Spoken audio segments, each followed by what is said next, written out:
حالانکہ بات یہ ہے کہ جتنی شریعت، جتنے احکامات، جتنے دین ہیں، میرے آقا کی صحبت اور میرے آقا کی نگاہ کرم سے ان صحابہ کرام کو وہ چیزیں ان کی نجات کے لیے ضروری نہیں تھی، اس لیے کہ راست میرے آقا کی نگاہ جن پر پڑی وہ صحابی بنے، اور پھر حقیقت نگاہ کے پڑھنے پر وہ صحابیت کا وہ مقام کہ چاہے وہ پہلے لمحے کے صحابی کیوں نہ ہو، لیکن وہ اس درجے پر ہے کہ بعد والے سب کچھ بن سکتے ہیں لیکن صحابی نہیں بن سکتے، اور صحابی جہاں پر آ جاتی ہے بات، وہاں پر یہ بات منطبق ہو جاتی ہے کہ صحابی کون ہے؟ صحابی وہ ہے جنہوں نے اپنے سر کی آنکھوں سے میرے مصطفیٰ کی صحبت کو اختیار کیا ہو اور ایمان کو قبول کیا ہو، اور دوسری شرط صحابیت کی یہ ہے کہ وہ اسی حالت میں دنیا سے گئے ہوں۔ یہ دو شرطیں جن کے ساتھ میں پوری ہو گئی وہ صحابی ہے۔ بعد والے سب کچھ بن سکتے ہیں لیکن صحابی نہیں بن سکتے، اور جو صحابی بنے ہیں ان کی طرف میں ان چیزوں کو منسوب کرنا کہ صحابہ بھی اس لیے صحابہ ہیں، یہ ایک الگ رخ ہے کہ اس لیے کہ وہ بڑے عبادت گزار تھے، بڑے متقی تھے، بڑے پرہیزگار تھے،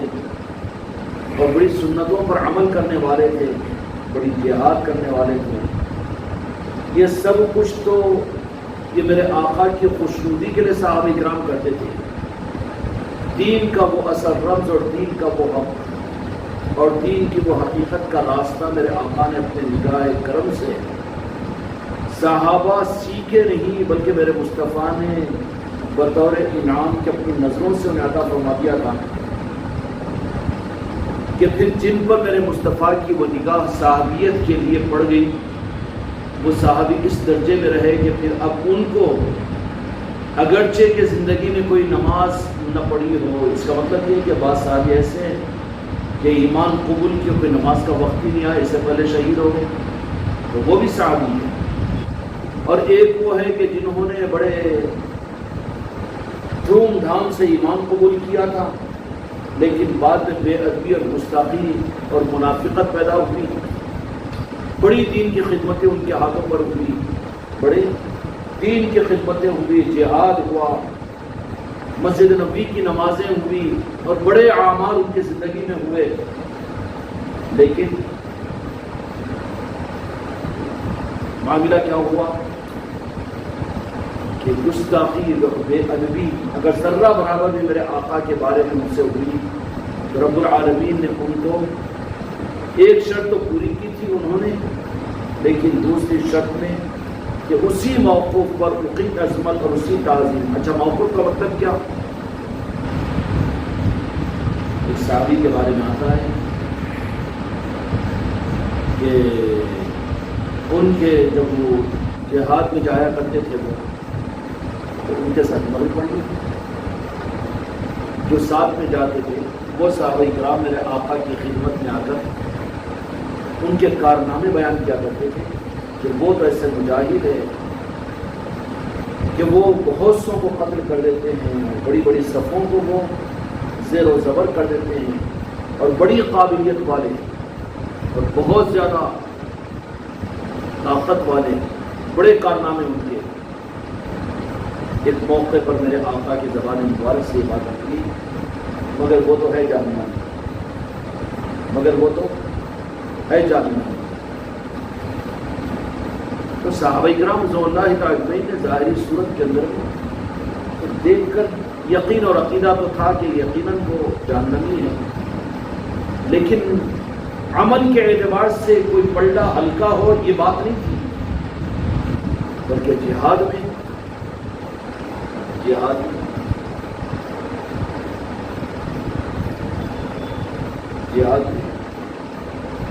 گئے ہوئے ہیں۔ تو جو صحابی حالت صحابیت میں جہاد میں گیا ہو، نماز چھوڑنے والا تھا ہوگا، یا سنتوں کے خلاف عمل کرنے والا تھا ہوگا، یا میرے آقا کی شریعت پر عمل نہ کرنے والا تھا ہوگا، یا کوئی حرام کھانے والا تھا ہوگا، نعوذ باللہ علیہ، تو یہ تو ہو ہی نہیں سکتا۔ جہاد میں گئے ہوئے ہیں صحابہ اکرام رضوان اللہ اجمعین، بڑے غور کے ساتھ ان کو دیکھ رہے ہیں کہ آپ کو بتائیں کیا ہے کہ اعمال تو جنتیوں والے جیسے، لیکن سب میرے آقا کے زبان مبارک سے ان کے بارے میں یہ بات نکل گئی کہ یہ تو جہنمی ہے۔ لگتے پیچھے لیکن کون سی وجہ ہوتی ہے؟ پھر وہ اپنے مجاہدانہ مزاج کے ساتھ میں اونٹوں کو تیار کیا اور جہاد میں تشریف لے گئے، اور جہاد میں جاتے تھے وہ جو جانے والے ہوتے تھے وہ واپس آنے کے ارادے سے نہیں جاتے تھے، جو واپس آنے کے ارادے سے میرے آقا کے حیات ظاہرہ کے اندر ان کو جہاد میں جانے ہی نہیں دیا جاتا تھا، جن کا ارادہ واپسی کا ہو جائے۔ جہاد میں جانے کی اجازت تو آقا انہی کو منتخب کرتے تھے کہ جن کا ارادہ ہی یہ ہو کہ ہم جائیں اور کام آ جائیں، واپس نہ آئیں۔ غالباً حضرت خالد بن ولید رضی اللہ تعالیٰ عنہ ہے کہ جنہوں نے فرمایا کہ 32 یا 38 مرتبہ میں نے تو معرکوں کے اندر میں جہاد میں اس کی شرکت کی تھی تاکہ میں کسی مضبوط اور کسی بڑے پہلوان اور کسی جاباز اور تیر انداز اور بڑے ماہر آدمی سے، پہلوان سے میرا مقابلہ ہو، وہ مجھ پر تیر برسائے، میں اس پر تیر برساؤں، وہ مجھ پر تلوار سے حملہ کرے، وہ مجھ پر بچنے کا راستہ نہیں ہے۔ راہ طریقت کے سپاہیوں کی پہچان یہ ہے کہ یہاں پر برباد ہونے کے ارادے سے رہو تو چلیں گے، قبول ہوں گے۔ جو بچنے کے راستے اور رخ کو اختیار کرتا ہے تو پھر وہ ہمیشہ خطرے کے اندر میں ہے۔ بچنے کے لیے جہاں سے موقع ملا نکل جائے گا، معلوم ہو جائے گا کہ جنت خطرے میں پڑ رہی، چلو بازو ہٹ جاؤ، جنت بچا لو۔ معلوم ہوگا کہ عزت خطرے میں پڑ رہی ہے، نہیں عزت کو بچا لو، ذرا بازو ہٹ جاؤ۔ بیوی بچوں کی، گھر بار کی، کاروبار کی یا دنیا کے مال کی اور اسباب کی نقصان کی بات سامنے آ رہی ہے، ذرا بچ بچاؤ کا راستہ اختیار کرو۔ تو میرے آقا کے حیات ظاہرہ کے اندر میں تو جتنے صحابہ اکرام رضوان اللہ تعالی اجمعین جہاد میں جانے کی تو انہی کو اجازت میرے آقا کی طرف سے ملتی تھی کہ جن کا جذبہ ہی یہ ہوتا تھا کہ جا کر واپس آئے، یہ نہیں، بلکہ جن کا جذبہ یہ ہو جاتا تھا کہ ہم جا کر واپس نہ آئیں بلکہ کام آ جائے، نالۂ پاک مصطفیٰ پر ہم قربان ہو جائیں، شہید ہو جائیں۔ اچھا، شہادت کا جذبہ بھی اس معنی میں کہ جنت ملے گی یہ بھی نہیں تھا، بلکہ منشأ مصطفیٰ تھا۔ اصل میں اہل طریقت کی جنت جو ہے نا، وہ جنت نہیں ہے جو اللہ نے ایمان والے مسلمانوں کے لیے بنایا، بلکہ عارفین کی اور آل رسول اور اولاد علی اور اہل طریقت کی جنت خوشنودی مصطفیٰ ہے، مسکراہٹ مصطفیٰ ہے۔ وہ جنت قربان ہیں اس جنت پر۔ اے جنت تو بھی آ اور میرے قلب کا طواف کر، اس لیے کہ اس میں محمد رسول اللہ رہتے ہیں۔ اس لیے میرے آقا تو جہاں کے مالک محمد رسول اللہ صلی اللہ علیہ وسلم نے ارشاد فرمایا کہ جہاں بدعت آتی ہے وہاں سنت نکل جاتی ہے، رخصت ہو جاتی ہے۔ بدعت اپنی پسند کی چیز، وہاں سے سنت نکل جاتی ہے۔ تو رسم جا پر آتا ہے، حقیقت وہاں سے نکل جاتی ہے۔ تو اس لیے اس چیز کے اوپر بھی کنٹرول رکھنا کہ آنکھوں کو چومنے کا معاملہ ہو یا درود پاک کا پڑھنے کا معاملہ ہو یا الصلاۃ والسلام علیک یا رسول اللہ کہنے کا معاملہ ہو، جہاں رسمیت آئے گی، اس لیے کہ ہم راہ طریقت میں اور خانقاہ محمودی کے نظام میں چل رہے ہیں تو تربیت کے لیے چل رہے ہیں۔ ہر رخ کے اوپر اپنی تربیت کو سامنے رکھو، رسمیت آنے مت دو، اس لیے کہ بڑے بڑے نظام جب رسمیت آ جاتی ہے تو حقیقت وہاں سے رخصت ہو جاتی ہے، عظمت بھی نکل جاتی ہے، محبت بھی نکل جاتی ہے۔ پھر رسمیت آ جاتی ہے تو رسمیت کا سودا کرنا شروع کر دیتے ہیں کہ ہم سے اچھا کوئی درود پڑھنے والا نہیں، ہم سے زیادہ کوئی میلاد پڑھنے والا نہیں، ہم سے زیادہ اچھا کوئی سلام پڑھنے والا نہیں، ہم سے زیادہ اچھا کوئی نعت خواں نہیں۔ رسمیت سے ان نظاموں کو اپنے آپ کو بچاؤ، عظمت اور عقیدت کو محسوس کرو۔ عظمت، رسمیت اس درجے تک کہ عظمت اور عقیدت اگر جب پیدا ہو جائے، اس لیے میرے صحابہ اکرام رضی اللہ عنہم کے بارے میں بعض بیچارے بد عقیدے یہ عنوان مناتے ہیں، کیا میلاد مبارک کا اتنا اہتمام کیا کرتے تھے صحابہ اکرام رضی اللہ تعالی عنہم؟ تیرا علم ہی نہیں ہے، نہ تجھے علم ہے نہ تجھے آنکھ ہے، ہر اعتبار سے تو اندھا ہے اور جاہل ہے۔ یہ جتنی گڑبڑ ہوئی ہے میلاد مبارک کے ربیع الاول کے مبارک مہینے کے معاملات کے اندر میں، یہ تو صرف 150-200 سال کی گڑبڑیں ہیں سب۔ اور وہ بھی کیوں کہ اگر امت ربیع الاول کو یاد رکھے گی تو امت آقا کے نعرہ نفاذ سے جڑی رہے گی۔ اس لیے کوشش کرو محرم کو بلانے کی، اور کوشش کرو اولیاء کے نظام کو بلانے کی۔ شروع کیا انہوں نے اولیاء کے نظام سے کہ ہندوستان میں رہ رہے ہیں لیکن سلطان ہند کے دنیا سے پیدا ہونے کی چھٹی شریف سے واقف نہیں۔ دیکھ لیں اپنے ماحول کے اندر بھی خصوص ان کو جو اولیاء کو ماننے والے ہیں اور اپنے آپ کو اہل طریقت بھی بولتے ہیں،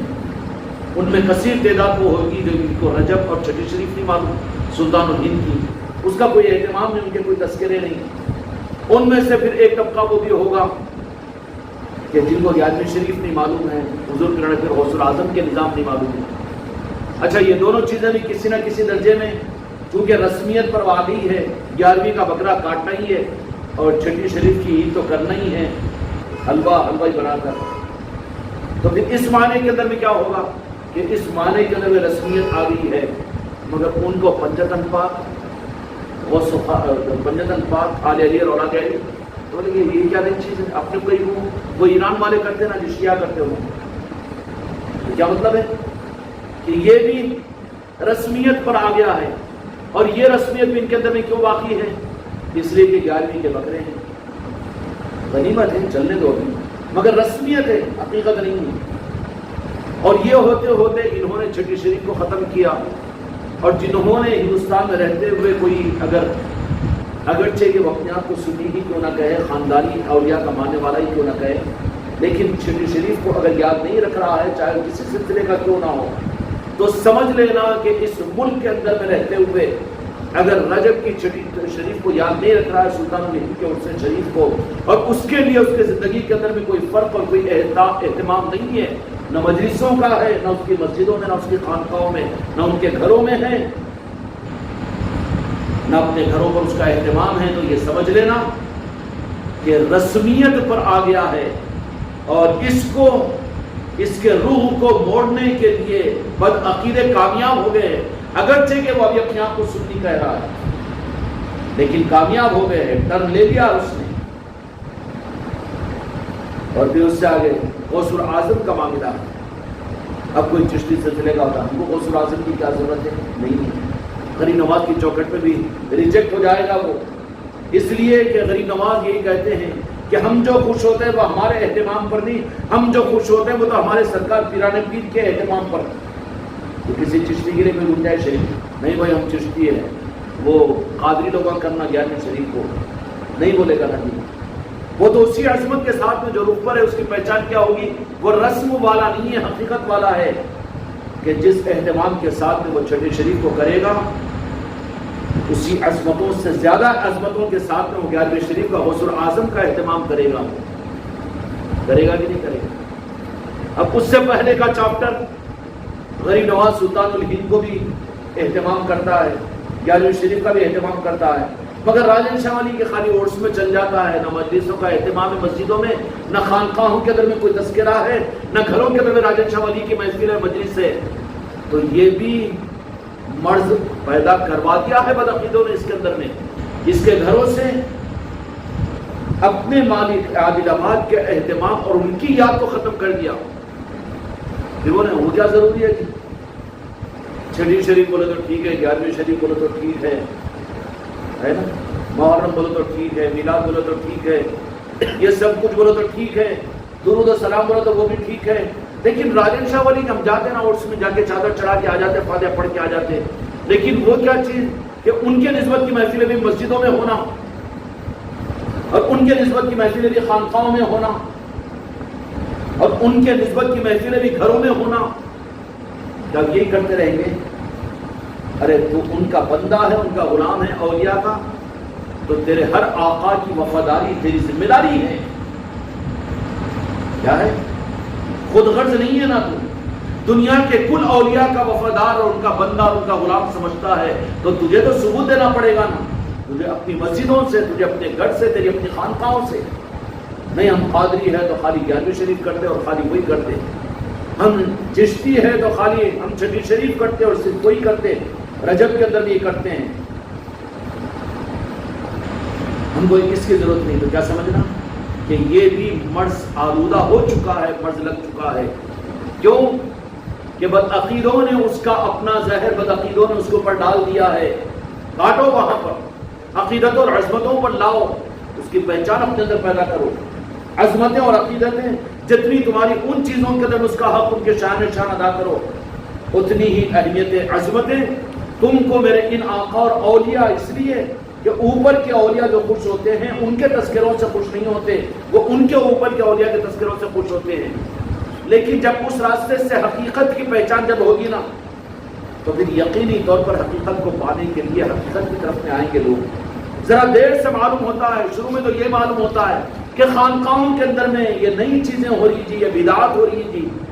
لیکن خدا کی قسم بدعات خانقاہوں میں، خانقاہ نظام میں، علی اولاد علی کے نظام میں، غوث و خواجہ کے نظام میں، سلطان الہند کو دو جہاں کے مالک میرے آقا محمد رسول اللہ صلی اللہ علیہ وسلم نے حق دینے کے لیے اور دین دینے کے لیے، سنتوں کے دینے کے لیے اپنی نمائندگی عطا فرما کر اپنا قاصد بنا کر بھیجا تھا۔ تصرف تو مالک مصطفیٰ کا ہے کہ نہیں؟ اور سلطان الہند کون تھے؟ جو آقا ہی کے مقصد کو پورا کیا اپنی حیات ظاہرہ کے اندر میں، کیا تھا کہ نہیں کیا؟ 56-58 سال گزر گئے لیکن آپ نے مظاہر کو انکار نہیں فرمایا۔ لیکن سلطان الہند نے فرمایا کہ سلطان الہند کو بشارت کی، دو جہاں کے مالک نے فرمایا کہ نہیں، اب کی سنت میں بھی بیٹا کیوں میں ہوتی؟ تو پھر خواہش کے لیے نہیں، حکم کی تعمیل میں جینا اور مرنا، اپنی خواہش، اپنی چاہت کہاں، وہاں تو منشا ہوتی ہے نا۔ منشا مصطفیٰ کو پورے کرنے کے لیے اگر کرنا ہوتا تو پہلے کر سکتے تھے نا، لیکن کیوں اس عمر کے اس آخری حصے کے اندر میں؟ کیا مطلب ہوا کہ وہ تو ثبوت دیا کہ بندہ مصطفیٰ ہے، مصطفیٰ کی مرضی ہے، جب تک جو کرنے کا حکم دیا وہ کریں گے۔ تو جو سلطان الہند کو دو جہاں کے مالک نے اپنا قاصد بنا کر اس ہندوستان میں، ابھی بتاؤ کہ سلطان الہند اس ملک کے اندر میں تشریف لائے، مغلوں کا چھوڑ دو اور وہ بادشاہوں کا چھوڑ دو، اور وہ بادشاہ جو مغل حکمران آ کر ہندوستان پر حملے کرتے تھے ان کا چھوڑ دو، ان سے کو مطلب نہیں ہے۔ وہ لوگ تو مال کے لیے اور ملک کو حاصل کرنے کے لیے آتے تھے، لیکن کیا رائے ہے تمہاری کہ سلطان الہند اس ملک میں تشریف لائے تو کس مقصد کے لیے آئے؟ کوئی بد عقیدے سے بد عقیدہ بھی یہ جرات کر سکتا ہے کہ سلطان الہند کا مقصد بھی حکومت کو سنبھالنا تھا؟ نعوذ باللہ۔ اہل حدیث کے امام سے بھی اگر پوچھو تو وہ کہنے پر مجبور ہوگا، جھوٹ نہیں بول سکے گا وہ، ورنہ قوم اس کو برداشت نہیں کرے گی، معاف نہیں کرے گی۔ سلطان الہند کی بات آئے گی تو وہ یہی کہے گا۔ اور کہاں ہے اس نے وہ جو ترجمان ہے نا بیچارہ، وہ کیا نام اس کا، آج کل وہ ملیشیا میں ڈاکٹر ذاکر نائک، اس نے بھی کہا کہ غریب نواز کے بارے میں اس نے تعریف کی کہ نہیں انکار کر سکتے نا وہاں پر سورج نکلنے کے بعد نہیں اندھیرا 6 بول کے بولے تو خطرے مارنا شروع کرتے، اس کو پاگل ہے بیٹا ہوا، اس لیے ان حقائق کا تو انکار نہیں کر سکتے۔ چلو ان کے قول کے مطابق بھی سلطان الہند اس ملک میں آئے تو کس لیے تشریف لائے؟ حکمران آتے گئے چلے جاتے گئے، ڈیفیٹ ہوتی رہی ان کو، کیوں کہ اس ملک کی ملکیت اور مالک تو دو جہاں کے مالک نے اس ملک کو کسی اور کے حوالے کیا تھا، تو وہ آنے والے ان بادشاہوں کو فتح کہاں ملتی تھی؟ غزنوی، کوئی غوری، کوئی کتنے آئے اور آ کر حملے کرتے گئے، لیکن یہاں پر کامیابی حاصل نہیں کی، ان کو واپس ہو جانا پڑا، واپس ہو جاتے تھے، غزنی کے راستے سے آتے تھے، افغانستان کی طرف سے آتے تھے، لیکن ناکام پسپا ہو کر اپنی فوجوں کو مروا دے کر چل جاتے تھے، کامیابی نہیں ملتی تھی۔ کیوں کامیابی نہیں مل رہی تھی؟ اس لیے کہ میرے آقا دو جہاں کے مالک نے اس ہندوستان کی بادشاہت و سلطان الہند کو عطا فرما دی تھی، ان کے ملک پر ان کا بن کر جو آئے گا اسی کو تو ملک ملے گا۔ کہانی تھا یہ تو پتہ بعد میں چلا نا، تو سبب کچھ بھی بنا۔ بشارت میں آ کر ایک بزرگ نے کہا کیوں نا امید ہو کر جاتا ہے، جا ہندوستان کو فتح ہم دلائیں گے، ہندوستان کی حاکمیت کی ادا کریں گے، امید کے ساتھ۔ امید کے ساتھ میں فوراً بھاگ کے لالچ ہے نا، جب ظاہر ہو جائیں تو پھر اس کے بعد کا ایمان تو قابل قبول نہیں ہوگا۔ قیامت میں تو ہر ایک کہے گا بڑے سے بڑا کافر کہ یا اللہ تھوڑا سا موقع دے دے، سمعنا و ابصرنا، نام صالحہ کی دنیا میں جاؤں گا اور تجھے راضی کر کے آؤں گا۔ اللہ نے بولا کہ نہیں، بس بات ختم ہو گئی، مشاہدے کی بات اب نہیں چلتی۔ دیکھنے کے بعد میں خانقاہ محمدی کے نظام پر ابھی پردے پڑے ہوئے ہیں، ماننا اب کا کام کا ہے۔ جب اس کو ظاہر کر دیا جائے گا، جب تم اعتماد کرنے والوں کی لسٹوں میں آ کر کھڑے گے، دھاڑے مار مار کر رو کہ ہم بھی یہاں پر خانقاہ محمدی کو مانتے ہیں، لیکن وہ دولتیں پھر نہیں دی جائے گی۔ کمال تو اس وقت میں ہے جبکہ اب مشاہدے پر نہیں بلکہ اعتماد کیا جائے۔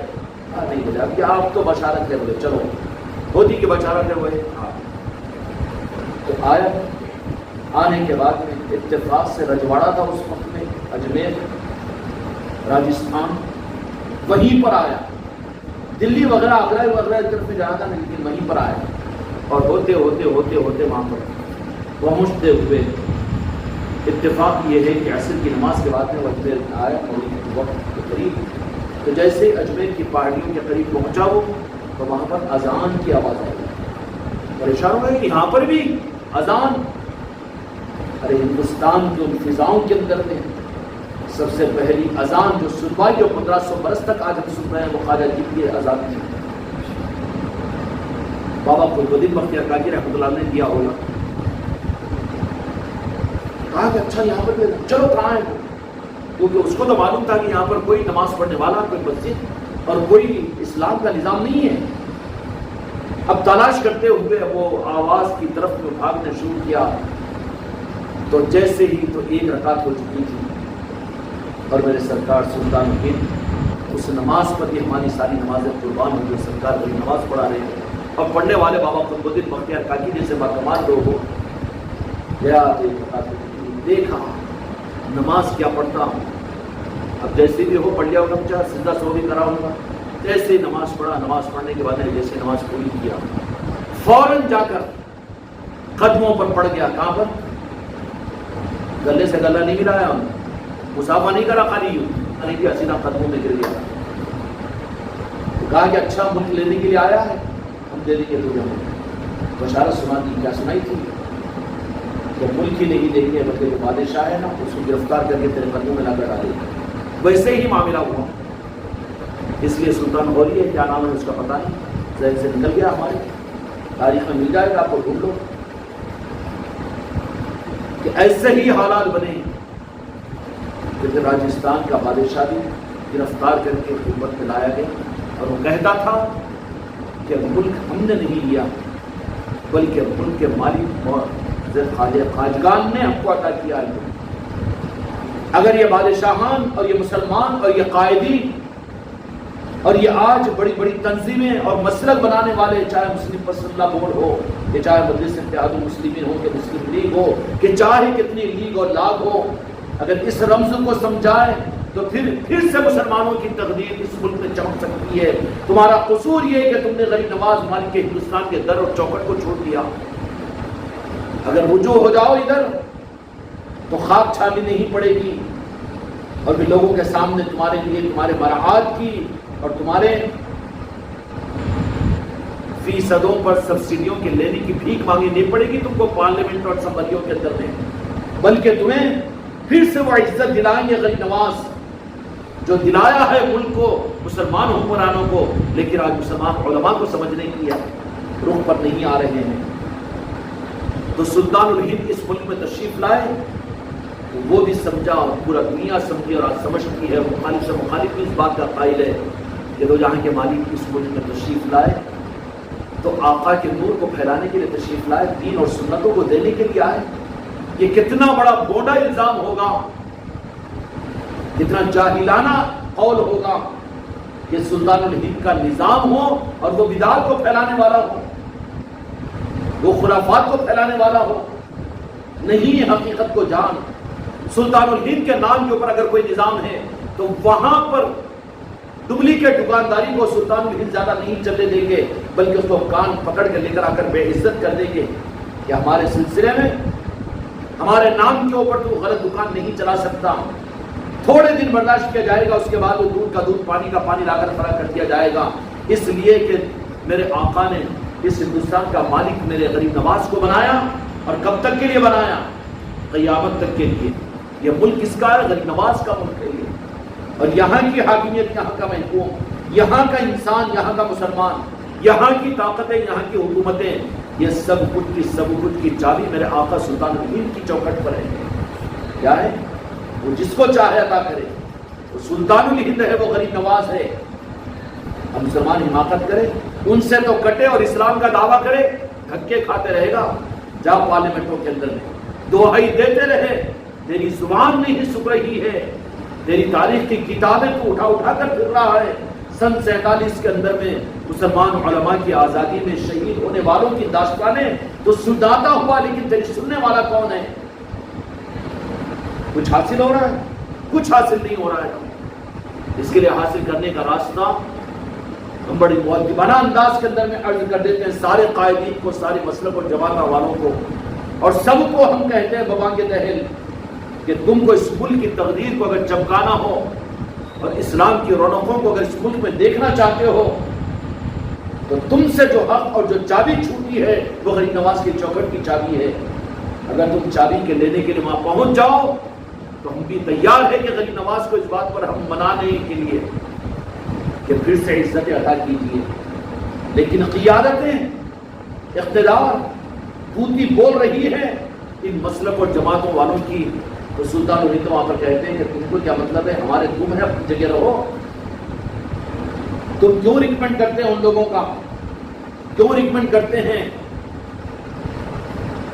ان مسلمانوں کا؟ ان کو تو ابھی سبق سیکھنے دو،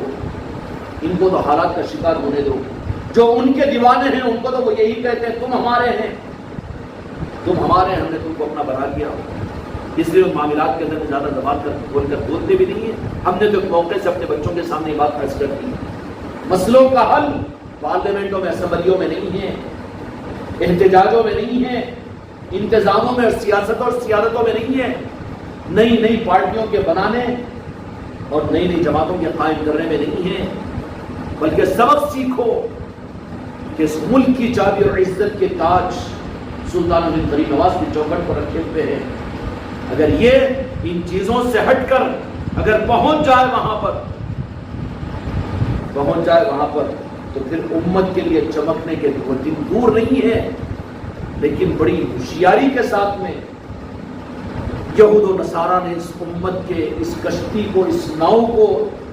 بہت دور ساحل سے لے جا کر رکھ دیا ہے کہ سمندر میں آنے ہی نہیں دیتے، سمندر علی کے کنارے پر پہنچنے ہی نہیں دیتے، اس لیے کہ اگر یہ کشتی آج بھی یہ کشتی اس قابل ہے امت کے عوام کی کہ اگر سمندر اس کو مل جائے نا تو سمندر کا سینہ چیرتے ہوئے ساحل سے دوسرے ساحل پر، ایک ملک سے دوسرے ملک پر پہنچ جائے گی کشتی۔ اس لیے کشتی کو ساحل پر، سمندر پر مت آنے دو، یہ پلان ہے ان کا کہ سب جگہ یہ قابل قبول ہے، مسجدوں میں، مدرسوں میں، نئی جماعتوں میں، تحریکوں میں، لیکن اولیاء کی چوکھٹ سے قریب مت آنے دو۔ اس لیے کہ حقیقی روح کے ساتھ میں اگر آ جائے تو پھر وہاں پر بھی انہوں نے ایسے کارنامے کیے، ان پر بھی انہوں نے ایسی محنتیں کی کہ وہاں سے بھی فاصلوں کو بنا دیا۔ ہم غریب نواز کی تو چھٹی شریف مناتے ہیں، غوث العظم کو ہم قاضی ہونے کے حیثیت سے 11ویں شریف تو کرتے ہیں، لیکن یہ کیا ہے اور یہ اکرام سے؟ ارے جو ان کے بچوں کے نہ ہو، ان کی اولاد کے نہ ہو، وہ سلطان الہند غریب نواز ان کو اپنا کہاں بنائیں گے؟ وہ تو جس سے خوش ہوتے ہیں ان کے بچوں، یہ اولیاء کیا ہے؟ ان کی روحانی اولاد ہیں۔ راجن شاہ ولی کون ہے؟ سلطان الہند کی آل ہے، آل کا مطلب ان کی روحانی اولاد ہے، غوث العظم کی روحانی اولاد ہے وہ۔ اور جو بھی اس روحانیت کے میدان میں رسم سے ہٹ کر حق کے لیے قدم کو رکھتا ہے تو وہاں پر غوث العظم اس کو اپنی اور غریب نواز اس کو اپنی روحانی اولاد میں داخل کرتے ہیں۔ اور یہی تو روحانی اولاد کا تصور ہوتا ہے کہ ایک مرید اپنی سچی طلب کے ساتھ میں، نیمبو پانی کے لیے، دنیا میں اغراض کے لیے نہیں، جو سچی طلب کے لیے ان آقاؤں کے لیے اپنے آپ کو داخل کرتا ہے تو اسی وقت میں تو روحانی اولاد میں وہ پہنچ جاتا ہے۔ سمجھ میں آ گئی بات؟ تو سلطان الہند رسموں کو، بدعات کو، خرافات کو کیا میرے مصطفیٰ اس کے لیے یہاں پر ہندوستان کو بھیجے تھے؟ یہ نعوذ باللہ علیہ باللہ کفر ناباشد کفر، اس کا دہرانا بھی کفر ہوگا کہ سلطان الہند نے میرے آقا بھیجے تھے ایک مقصد کے لیے اور آ کر کچھ اور مقصد یہاں چلایا۔ زبانوں کو سنبھالو۔ غریب نواز نے جس نظام کو دیا ہے، چاہے وہ سماع کی صورت میں ہو کہ قوالی کی صورت میں ہو، اور چاہے ذکر بالشعر کی صورت میں ہو کہ چادر نعتوں کی صورت میں ہو، اور چاہے بزرگوں کے آستانوں پر چادر کی صورت میں ہو، یا بزرگوں کے آستانوں پر آداب کا بجا لانا ہو، یا بزرگوں کے آستانوں پر اعتکاف کا کرنا ہو، یا ان کے آستانوں کی چکر اور کاٹنا ہو، اور چاہے ان کے آستانوں پر صلاۃ السلام کا پڑھنا ہو، اور چاہے ان کے آستانوں پر جانا ہو بالاہتمام، یہ سب کچھ کا سب کچھ حق ہے۔ سمجھ میں آ رہی بات؟ حق ہے،